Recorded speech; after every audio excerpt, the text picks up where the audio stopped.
गरुड़ पुराण के अनुसार जो मनुष्य ये 7 काम करते हैं उनके प्राण लेने स्वयं यमराज पृथ्वी पर आते हैं। जय श्री कृष्णा दोस्तों, राधे राधे। आप सभी का दिन शुभ और मंगलमय हो। माता रानी की कृपा सदा सर्वदा आप सब पर बनी रहे। मनुष्यों को मृत्यु से पूर्व ही यमराज के साक्षात दर्शन हो जाते हैं। इस विषय में एक प्राचीन पुरानी कथा कही जाती है जो आज हम आपको सुनाएंगे। क्योंकि विशाख का महीना चल रहा है तो हम आपको अलग अलग कथाएं, कहानियाँ जो हमें भी सुनने को मिलती हैं, हम नई नई आपके पास लाने की कोशिश करते हैं। लेकिन हम आपको ये बता दें कि इस वीडियो में आप साथ साथ मेरा परिवार, जो कि मेरे माता पिता, मेरी बहन, उनकी बेटी अयोध्या धाम इन दिनों गए थे, उन्होंने मुझे वीडियो भेजी। तो मैं उन वीडियो से, जो कि मेरे दोस्त, मेरे मित्र, जो भगतजन, सहेलियाँ अयोध्या धाम में अभी तक राम मंदिर देखने नहीं जा सके, वो इस वीडियो के जरिए दर्शन कर सकते हैं। जैसे कि हनुमानगढ़ी है, कनक भवन है, वाल्मीकि भवन है।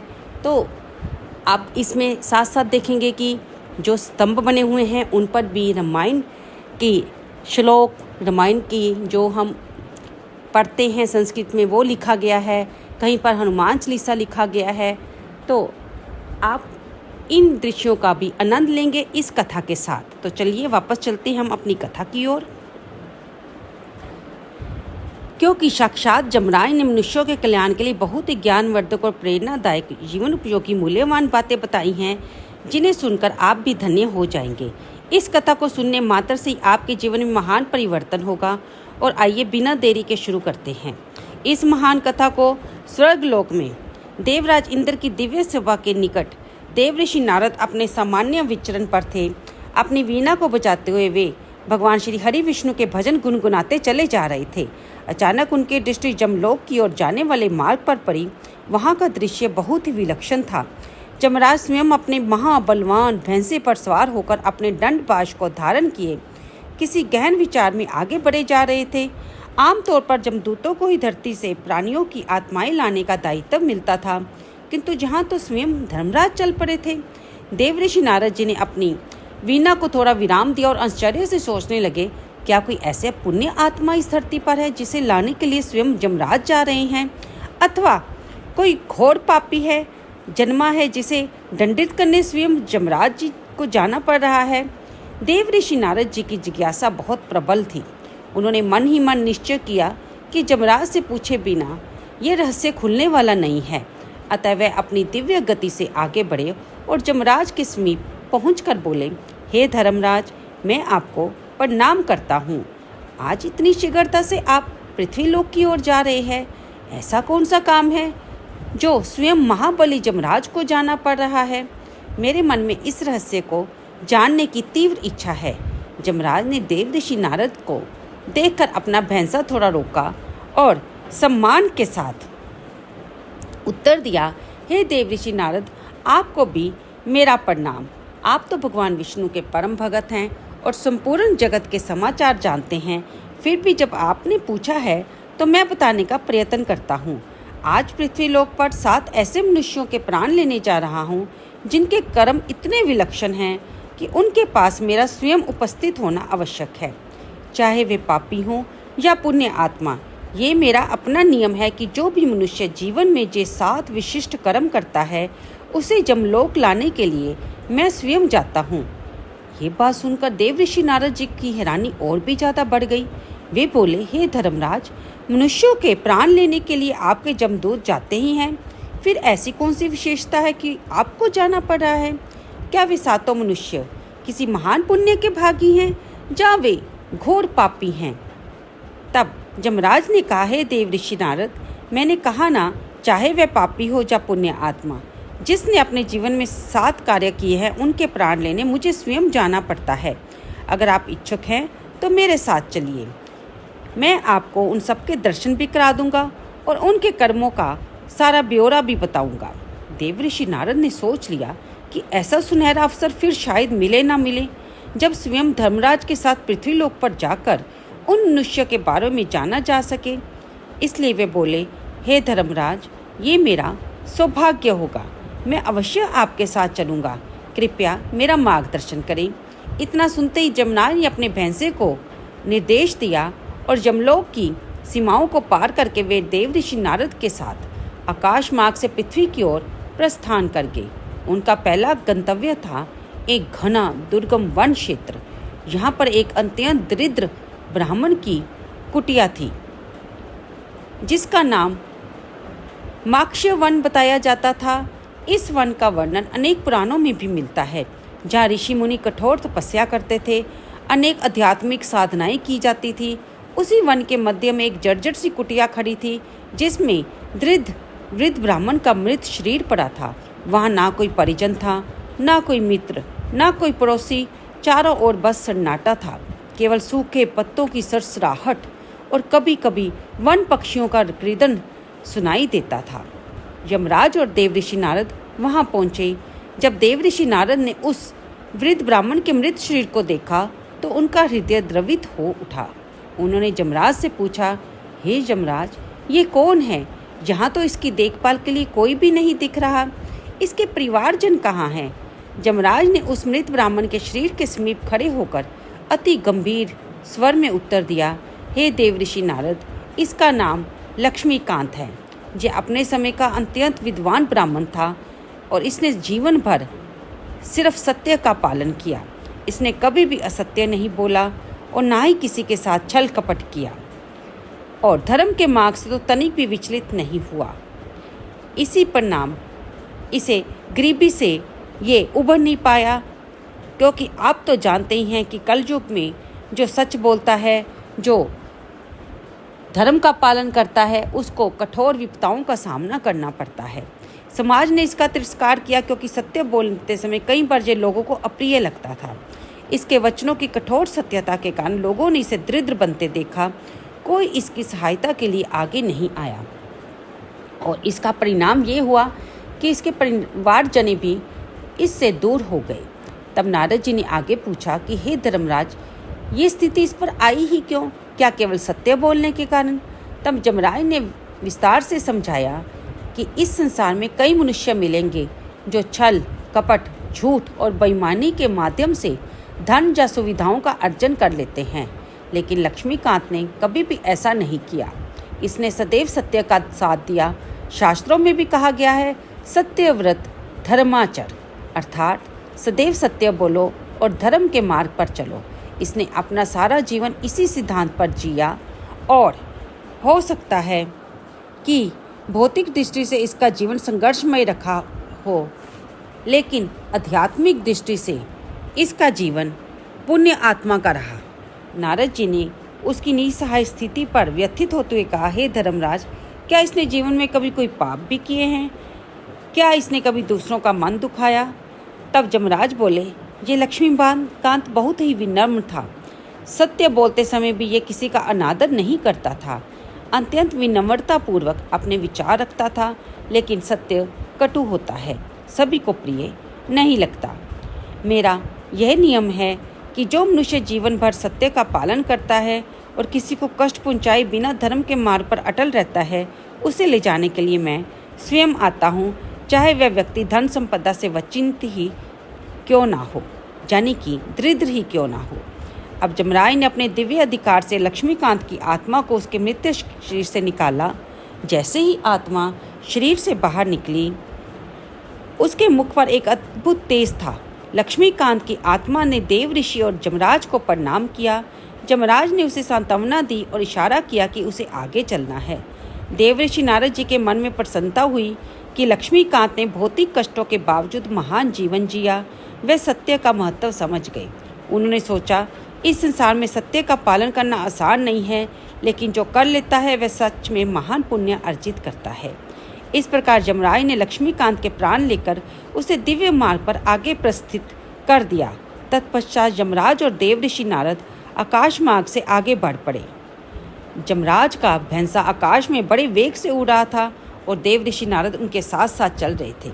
तब देवऋषि नारद ने यमराज से पूछा कि अगला स्थान कहाँ है और हम अब किसके प्राण लेने जा रहे हैं? तब यमराज ने उत्तर दिया, है देवऋषि, अब हम श्री वर्धनपुरी नामक नगर की ओर चल रहे हैं। वहाँ पर एक हरिहर नामक मनुष्य की मृत्यु हुई है। वह एक ऐसा मनुष्य था जिसने जीवन पर्यंत मातृ देवो भव, पितरो देवो भव, आचार्य देवोभव के सिद्धांतों का पालन किया, उसने अपने माता पिता और गुरुजनों की बहुत सेवा की, इसलिए उसके पुण्य अपार हैं। अतः उसके प्राण लेने के लिए मुझे स्वयं जाना आवश्यक है। नारद जी बोले, जमराज, ये तो सच में सौभाग्य की बात है कि आज मुझे आपके साथ ऐसे पुण्य आत्माओं का दर्शन करने का अवसर मिल रहा है। आइए देखें। उस हरिहर को कुछ ही क्षणों में वे श्री वर्धनपुरी नामक प्राचीन नगर के उपनगर में पहुंचे। वहाँ एक छोटी सी कुटिया थी। लोग दुखी मुद्रा में खड़े थे। तब देवऋषि नारद ने देखा कि एक जवान पुरुष मृत अवस्था में पड़ा था। उसके वृद्ध माता पिता बिलक बिलक कर रो रहे थे। देवऋषि नारद ने कहा कि हे धर्मराज, ये युवक तो बहुत युवा दिखाई देता है। इसके माता पिता बहुत वृद्ध हैं। ऐसा कौन सा कर्म था जिसके कारण इस युवक ने इतनी जल्दी अपना शरीर त्याग दिया? तब जमुनाई ने समझाया कि इस जीवन में इस युवक ने अपने माता पिता की सेवा बहुत ही, जबकि इसके गृहस्थी बनाने का समय था, इसने अपने माता पिता की सेवा की। लाभ हानि से अधिक अपने माता पिता की सुख सुविधा का ध्यान रखा। उसके माता पिता अस्वस्थ रहते थे, फिर भी वह उनका उपचार करता, अपने सामर्थ्य के अनुसार उनकी देखभाल करता, उनके मन की इच्छा समझने का प्रयास करता। मनुस्मृति में कहा गया है कि जो माता पिता देवताओं के समान है और जो मनुष्य अपने माता पिता की सेवा करता है, उनका अनादर नहीं करता, उनके प्रति श्रद्धा रखता है, वह महापुण्य को प्राप्त करता है। नारद जी ने कहा, हे जमराज, ये सत्य है। भगवान विष्णु ने भी अनेक अवसरों पर माता पिता की सेवा की को ही सबसे बड़ा धर्म कहा है। इस युवक ने पिता की आज्ञा का पालन किया, माता के प्रति समर्पण भाव रखा, इसलिए इसके पुण्य फल निश्चय ही अद्वितीय होंगे।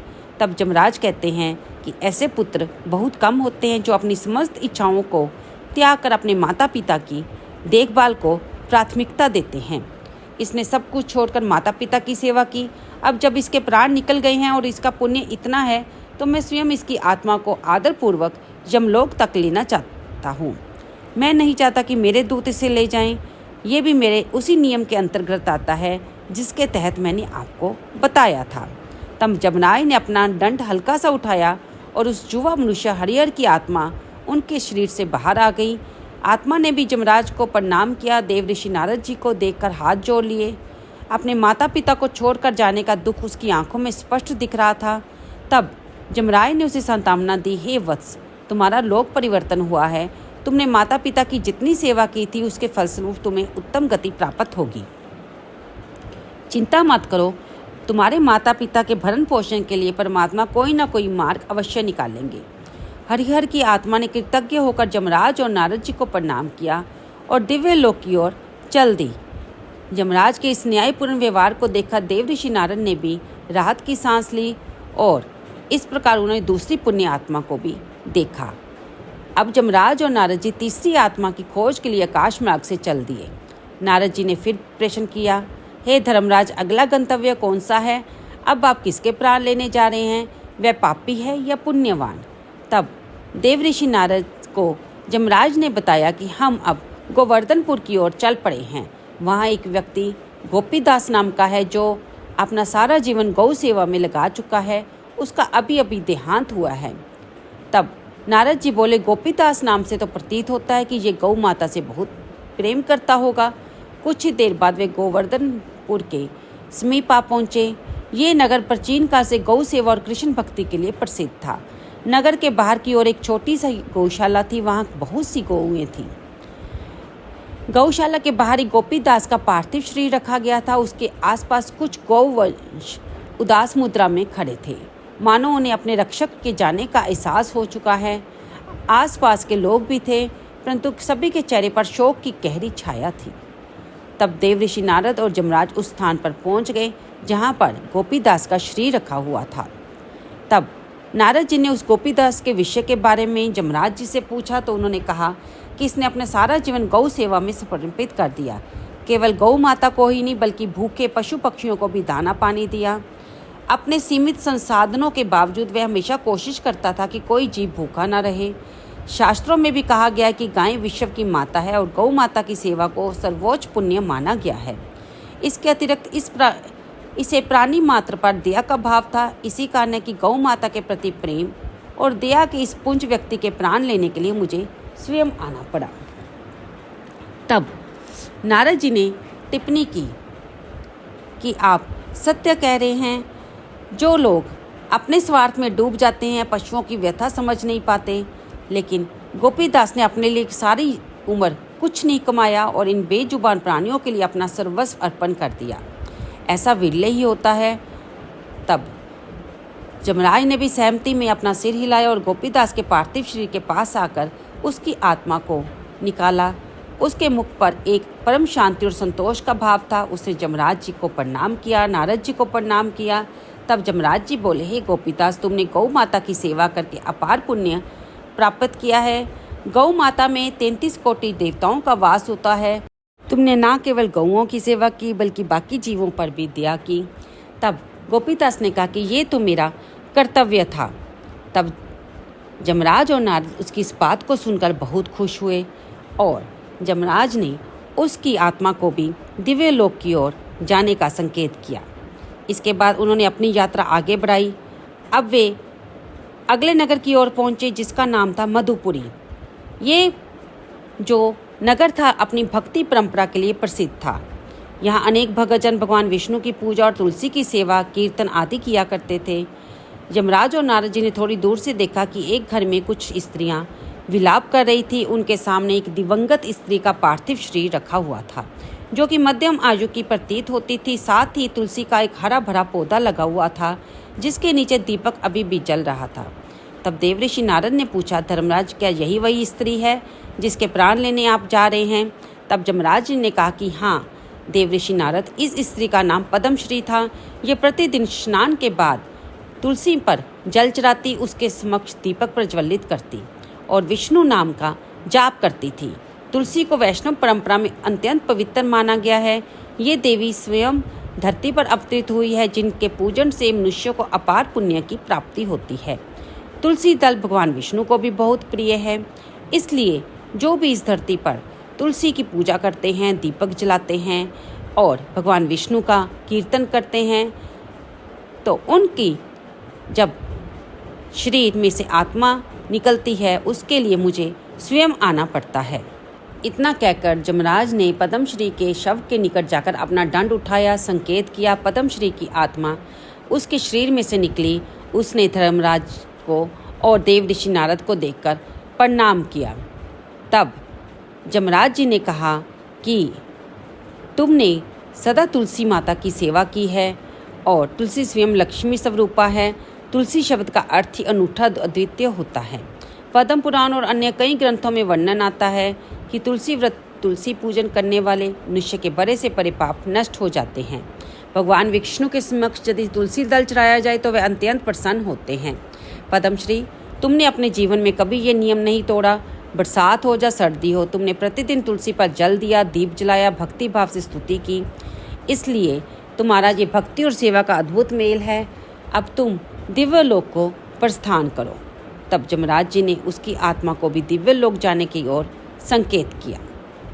फिर वे दोनों आगे चल दिए। अब जमराज का भैंसा उन्हें ले जा रहा था मध्य देश के प्राचीन नगर इंदुपुर की ओर। ये नगर चंद्रवंश के किसी प्राचीन राजा के नाम पर बसा बताया जाता था। वहाँ एक वृद्ध स्त्री का देहांत हुआ था जिसका नाम था सुनंदा देवी। वह अति दीनहीन अवस्था में रहती थी, लेकिन भक्ति और उपासना में बहुत ऊंचे स्तर की थी। जमराज ने संकेत दिया कि अब अगला गंतव्य यही है। तब नारद जी ने पूछा, हे धर्मराज, ये सुनंदा देवी कौन है? इसने कौन सा ऐसा पुण्य किया है जिसे आप स्वयं लेने जा रहे हैं? तब जमराज ने कहा कि इस स्त्री ने अपने जीवन में 81 का व्रत पूरी निष्ठा से किया है। इसके 81 व्रत को करने का इतना बड़ा महत्व है। तब जमराज ने कहना आरंभ किया कि देवऋषि, 81 का व्रत भगवान विष्णु को अत्यंत प्रिय है। 81 स्वयं हरि का दिन माना जाता है। श्री विष्णु पुराण, पद्म पुराण आदि में 81 व्रत की महिमा का विस्तार से वर्णन है।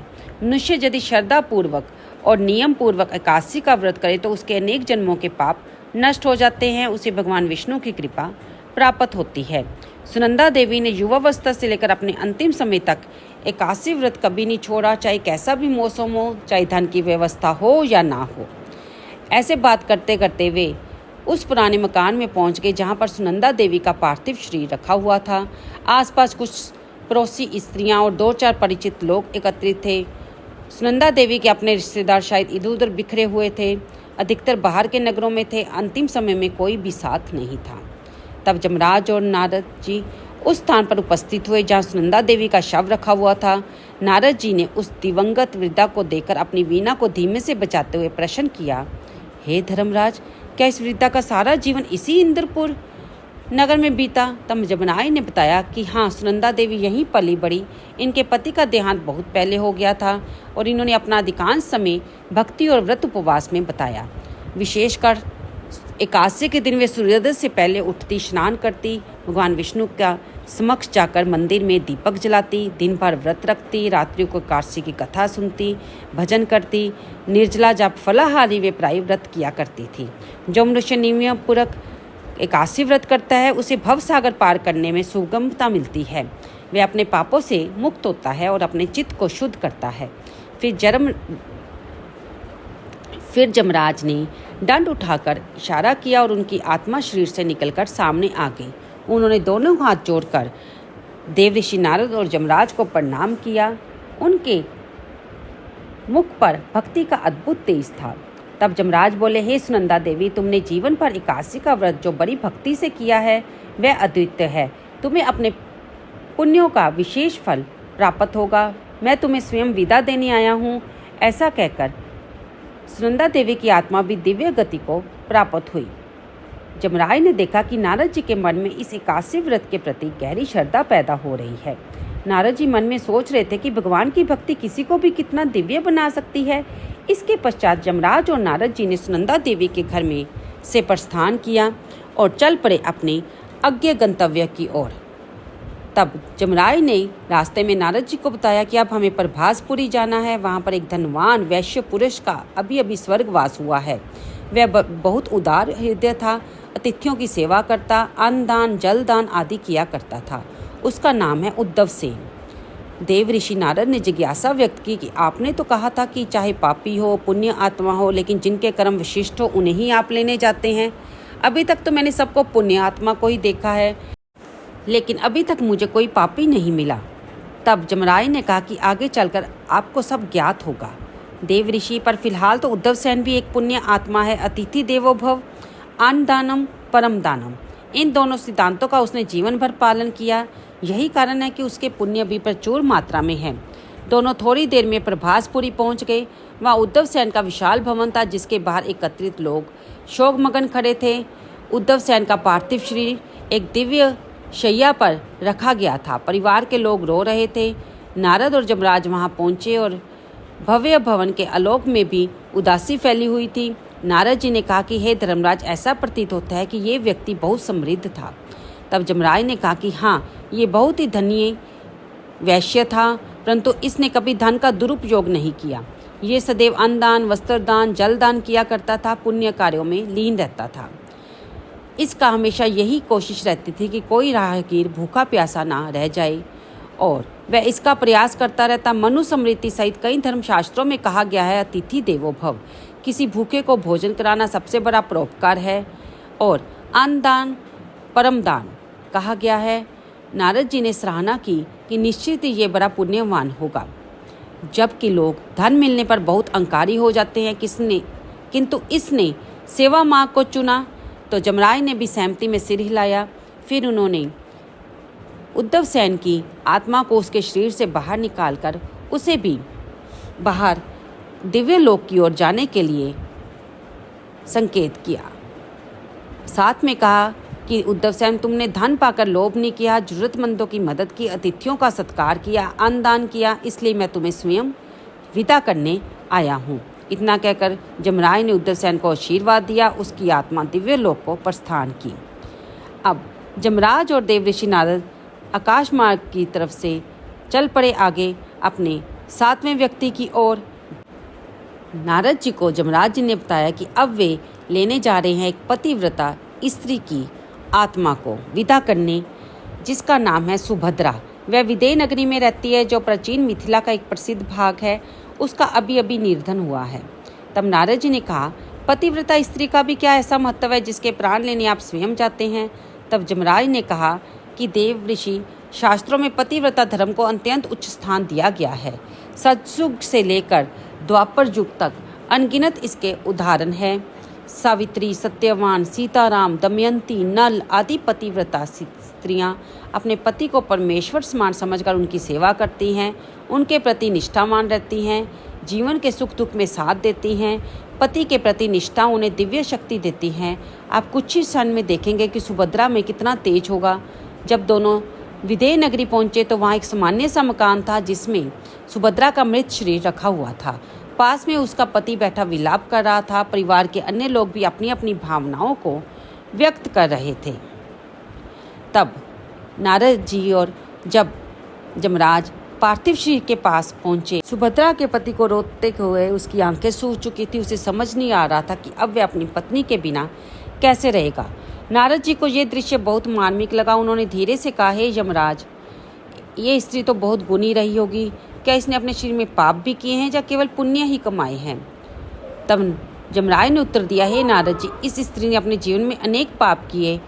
इसने कभी तुलसी को जल नहीं चढ़ाया, ईश्वर को भोग लगाने के स्थान पर अपने पति को ही भोजन कराती थी, ईश्वर की पूजा से पहले पति की पूजा करती थी।